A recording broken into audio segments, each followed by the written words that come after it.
அப்ப பெண்கள்லாம் பயங்கரமா கைதட்டு. வணக்கம் வணக்கம் வணக்கம் வணக்கம் திருநெல்வேலி மக்கள் எல்லாரும் எப்படி இருக்கிறீங்க? அதனாலதான் இவங்க கிளாஸ்மேட் 2 பேர் முன்னுக்கு வந்து உட்காந்துட்டாங்க பாருங்க. ஏன்னா அவங்களுக்கு தெரியும் வாங்க சார் ரிட்டையர்மெண்ட் போவோம் இல்ல அப்படிதான் கொஞ்சம் என்னை பார்த்தோன்னு வச்சக்கணுவாங்க பாத்துட்டு இருக்கிறாரு பாருங்க. காயமெல்லாம் போயிடுச்சா? பாத்தீங்களா வேணும் உங்க நிகழ்ச்சி பார்க்கணும் எங்க காயமெல்லாம் போயிடுச்சு சொல்லி நான் ஒண்ணும் சொல்லி கொடுத்துட்டு அவரா சொல்றேன். சார் இதை விட உங்களுக்கு என்ன சார் பேமெண்ட் வேணும்? சாருக்கு சத்தியமா எனக்கு 5 பைசா கூட வேண்டாங்க. இதுதாங்க பெரிய பேமெண்ட். ஒன்னெல்லாம் கூட்டு போனா நான் நடுத்தரலாம நிக்கிறேன். ஒரு இடத்துல பேமெண்ட் போய் பாத்தீங்களா? ஐயா உட்காந்துருப்பீங்களா? உண்மையிலே எங்க நிகழ்ச்சி ரசிக்கிறதுக்காக வந்திருக்கீங்களா வெளியே வைக்க இருக்குன்னு உட்காந்துருக்கீங்களா? அது கொஞ்சம் தெரிஞ்சுக்கிட்டோம்னா எனக்கு கொஞ்சம் ஈஸியா இருக்கும். உண்மையிலே எத்தனை ஊர் இருந்தாலும் நம்ம எங்க ஊருன்னு நீங்க சொன்னீங்க சார். அதனால திருநெல்வேலி மக்கள்னாலே ஒரு ஃபயர். அப்படியா? ஆமா சார். தட்ட பேரா முச்ச பேரா? நீங்க கையை தட்டிட்டீங்கன்னா இவர் கேட்டிருப்பாரு அந்த கவுண்டர். திருநெல்வேலினா ஃபயர்னா ஒண்ணு ஒரு ஃபயரான கிளாஸ் வேணும். ஏன்னா தேங்க்யூ. இப்ப திருநெல்வேலிக்கு எது ஃபேமஸ்? ஐயா கட்டப்பை தான். செல்வராணி கட்டப்பை வருதுங்க.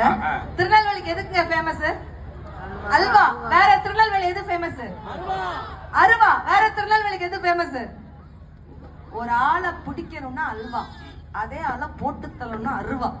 அல்வா இருக்குதோ இல்லையோ திருநெல்வேலி பொண்ணுங்க கிட்ட அருவா ஹேண்ட்பேக்ல பத்திரமா இருக்குங்கிறத மட்டும் இந்த இடத்துல சொல்லிட்டு, ஏன்னா திருநெல்வேலினா அல்வா, திருப்பாச்சின்னா அருவா, திண்டுக்கல்னா போட்டு, சிவகாசினா வேட்டு, மதுரைனா மல்லி, பாண்டிச்சேரினா மெல்லி, தூத்துக்குடினா உப்பு, திருநெல்வேலி மக்கள்னா நட்புங்க.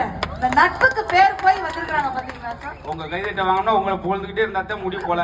அதுக்காக பொழுதுன்னு சொல்லிட்டே இருக்க முடியுமா? அதனால கொஞ்சம் அப்படி வந்துக்கு. இப்ப நம்ம என்ன சார் நம்ம பண்ண போறோம்? ஒண்ணும் இல்ல, நீ இந்த பக்கம் குதிக்க போற, அந்த பக்கம் குதிக்க போற. அவ எதுக்காக கூப்பிட்டுருக்காங்கன்னா கொஞ்சம் எங்க மக்கள் மகிழ்ச்சியா இருக்குன்னு சார். ஒரு மாதிரி வெக்கையில ஒரே ஏன்னா அப்படி வெயில் அடிக்குது சார். காலையில் நடந்துச்சு பாத்தீங்களா? நல்ல வெயில் ஒருத்தர் மயக்கப்பட்டு விழுந்துட்டான். சுத்தி பாத்துக்கிட்டு ஒரு பஞ்சு யாராவது சோடா வாங்கிட்டு ஒரு ஆள் குடுன்னு ஓடி போய் சோடா வாங்கிட்டு வந்தார். சோடாவை யாருக்கு தரணும்? அவனுக்கு தெரியல. டப்புன்னு ஒடிச்சு இவர் கடன்னு குடிச்சிட்டார். யாரா மயக்க போட்டுனா எனக்கு படபடன்னு வரும்னே அப்படின்னு. அதனால இந்த வெக்கையை குறைச்சு உங்க மனசு இதமாக்கி போறது. ஆமா, 1 நிமிட சிரிப்பு 1 கிராம் தங்கத்தை விட விலை உயர்ந்தது. இதை விட நான் ஒண்ணு சொல்றதுக்கு எனக்கு என்ன கேமரா தூக்கிட்டு கிளம்பிட்டீங்க? கொஞ்சம் எடுக்கிறேன், 2 நிமிஷம் எடுக்கிறேன். ஏன் சார் வந்து பொதுவா சிரிங்கன்னு சொல்றாங்கன்னா, ஒரு கோபம் வந்து 10 நோயை உண்டாக்கும்னு சொல்லுவாங்க. ஆனா ஒரு சிரிப்பு தான் 1000 நோய்களை குணமாக்கும் சக்தி சிரிப்புக்கு இருக்கு அப்படின்னு சொன்னா நல்லா மனசு விட்டு ரசிக்கலாம், சிரிக்கலாம். அதாவது இப்ப எதுக்கு வந்திருக்கேன் கலவரன்னு ஏதோ சொல்லிக்கிட்டு இருக்கோம். நீங்க டைம் வேஸ்ட் பண்ண விரும்பல. அப்பா காலங்காலமா வந்து என்ன சொல்றோம், பெண்களுக்கு தான் இலக்கியத்திலிருந்து, இதிகாசத்திலிருந்து, புராணத்திலிருந்து பெருமையா சொல்லியிருக்கீங்க. எல்லாமே ஒரு விசேஷம் வச்சா கூட பெண்களுக்கு தான் வளகாப்பு. ஆம்பளைக்கு ஒரு ஈய காப்பு, ஒரு புத்தல காப்பு, நம்மளாம் பாதுகாப்பே இல்லாம அவங்கள அது பாருங்க, வளகாப்புல சந்தனமா பூசுவாங்க. ஆம்பளைக்கு சாணியா வச்சு பூசுறாங்கன்னா ஆல்ரெடி பூசின மாதிரி தானே இருக்கு.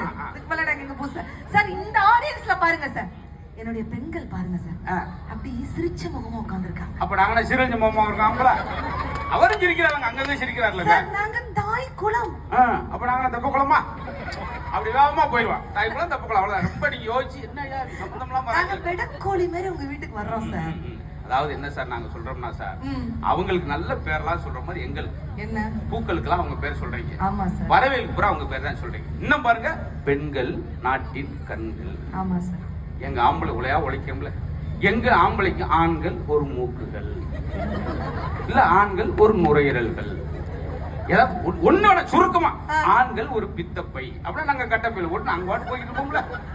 எங்களுக்கு எதுவுமே இல்லைன்றதா வளர்த்துருச்சு. இந்த பாயிண்ட்க்கு தான் ஐயா சிரிக்கிறாரு. இல்ல, முதல் பாயிண்ட் தான் புரிஞ்சு சிரிக்கிறாரு. இவர் இப்ப சொன்ன ஜோக்குக்கு நாளை கழிச்சு 3 மணிக்கு நம்மளுக்கு போன் பண்ணுவார்.